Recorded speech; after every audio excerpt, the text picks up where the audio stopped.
Les sociétés civiles immobilières ont-elles intérêt à opter pour l'impôt sur les sociétés? Cette question est d'actualité suite au nouvel assouplissement bénéficiant aux SCI à l'impôt sur les sociétés.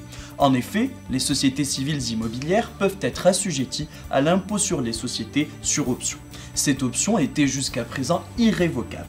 Afin d'offrir une plus grande adaptabilité des règles fiscales à la réalité économique, la loi des finances pour 2019 instaure un assouplissement pour les SCI. Ainsi, l'option à l'impôt sur les sociétés, jusqu'ici irrévocable, devient temporairement révocable. De ce fait, les sociétés ayant déjà exercé leur option au titre d'un exercice antérieur pourront bénéficier de ce droit à renonciation à l'option à l'impôt sur les sociétés.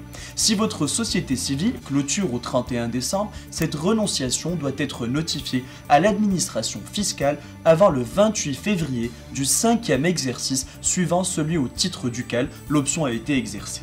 Donnons quelques exemples. Si vous avez opté à l'impôt sur les sociétés en 2014, votre délai de renonciation court jusqu'au 28 février 2019.